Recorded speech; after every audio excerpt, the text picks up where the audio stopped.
ඔයාටත් හොඳ ප්‍රොපෝසල් එකක් ආවලුනේ. අපෙන් සුබ පැතුම්. තෑන්ක්ස්.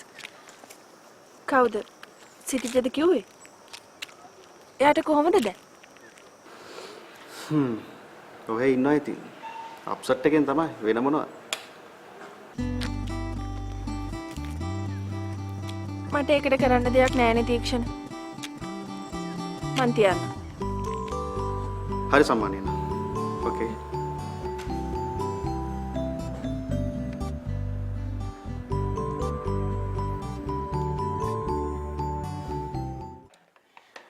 අම්මා මොකටද අම්මේ ඒගොල්ලන්ගේ දේවල් වලට කට දාන්න ගියේ? ඔයා දන්නේ නැද්ද දුලාංජිගේ හැටි? ඒ වුණාට ඉතින් මම නරකක් කියවය. එයා අහපු පද මද තවත් පද අහන්න ඕනේ නෑනේ. මේ දවස් ටිකට පරිස්සම් වුණා නම් ඉවරයිනේ. කොහොමත් පුතේ මේ කිසි කෙනෙක් අපිත් එක්ක කතා බහක් නැහැ. වැඩි සැලකිල්ලක් නැහැ. මෙහෙම පිටගේක වගේ කී දවසක් ඉන්නද? අපි කොහේ හරි යන්න. මාමේ කොහේ යන්නද? ඈ මොකද මේ යන්න හරිසි? ඇවිල්ලා කී දවසයිද? නිම්මේ මොකද මේ කියේ? දන්නේ නැද්ද දුලාංජිගේ කටේ හැටි? එයා අම්මලාට බැනලා. හැමදාම ඔහොමයි පුතා. අපි හිතාන හිටියේ මේ දවස් ටිකට මෙහි ඉඳලා එයාගේ මංගල්‍යයට උපකාරයක් කරන්න. ඒත් එයා අපි ඉන්නවට කැමති නෑ. මේක මාර වැඩක් නේ. එහෙම කොහොමද ඔය දිනකට වයින්නේ? අනික එයා තැන් වල ඉන්නවනේ මේ ගෙවල් දොර බලා ගත්තේ කවුද? අපිනේ. මේ කවීෂ දැන් ඕව ගැන කතා කරලා වැඩක් නැහැනේ. මොකද කතා කරලා වැඩක් නැත්තේ? මේ ඔය දෙනා කොහේවත් යන්න ඕනේ නැහැ. ඔය දෙනා මෙහි ඉන්න. ඒක මම බලා ගන්නම්කෝ.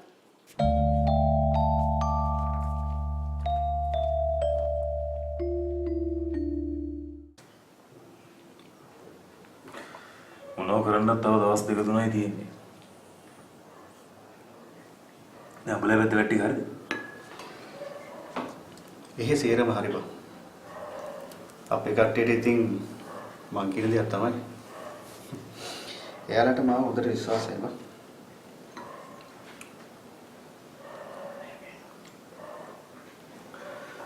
දැන් එතකොට ඔබ නංගි ගැන සේරම විස්තර ගෙදරට කියලා තියෙන්නේ.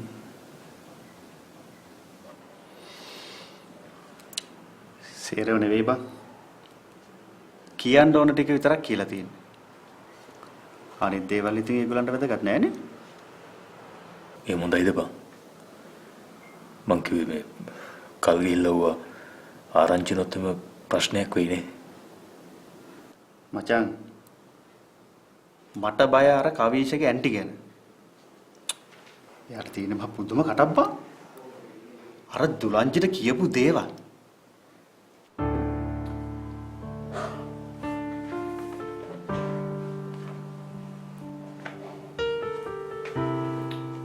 අනේ මන් දන්නේ නැහැ බං.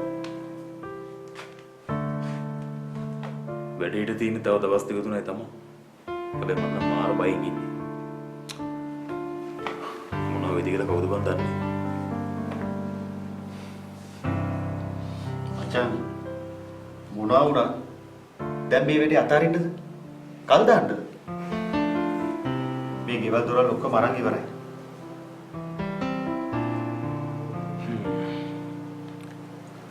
ඒක නම් එහෙම තමයි. බලමු.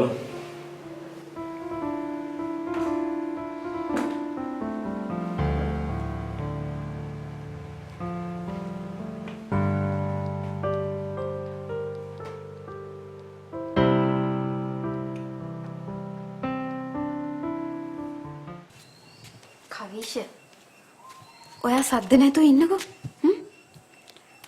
ඕගොල්ලන්ගේ අක්කයි අපේ අම්මයි දෙගොල්ලම එකයි රණ්ඩු වලට. හරි ළමයෝ. අක්කා කොහොමවත් යන්නේ කනේ. ඒ වගේ ධම්මයි තාත්තයි කියොත් අපිට සපෝටර්ස්ලා තියෙනවා. හරි ඒක මම ෂේප් කරගන්න. මේ ඕක දැන් නවත්ත ගන්න. අනු දුලාංජිත් එන. එනවද? මම බලා ගන්නවා. කවීෂ මේ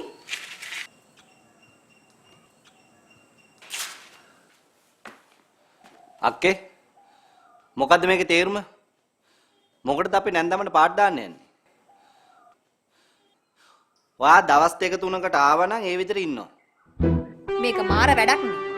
මේ මල්ලි. මේක ඔයාගේ විතරක් නෙමෙයි මගේත් ගෙදර. මං එයාට ඕනේ හැටි නෑ මේ ගෙදර ඉන්න ඕනේ. එයා බොරුවක් ඇයි කිව්වේ? ඔයා මේ නන්නත්තර ගිහිල්ලා ඇවිල්ලා මෙතන සුද්ධිනි වෙන්න හදනවා. ලැජ්ජා නැද මඟුල් කණ්ඩත් හදනවා. අනේ මේ කවිෂ. ඔක නවත්ත ගන්නවකෝ. ඇයි? ඇයි නවත්ත ගන්න කියන්නේ? තව කියන්න දෙනවා. ඔව් ඉතින්. තමුසේගේ අම්මත් කිව්වේ මේක නවත්තන්න මේ මගුල කරන්න දෙන්න එපා කියලා. ඔක්කොම එකයි. අනේ මේ දුලාංජි ඕක නවත්ත ගන්නවා. ඕකට මන් නැහැ. ඕන මගුලක් කරගන්න ඕකට මාව ගාව ගන්න එපා. අක්කේ මේ ඔයා කට පරිස්සම් කරගන්න. දැන් ගේ මගේ. හරිද? ඔයා ඉන්නවා නම් ඉන්න නැත්තම් යන්න. අනිදව තීක්ෂණේ අම්මලාට එහෙම කිව්වොත් මම නෑ. ඔව්.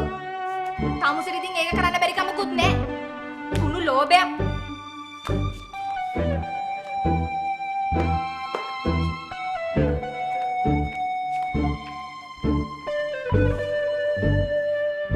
කියන්න තියෙන දේ ඉතින් කෙලින්ම කියන්න ඕන.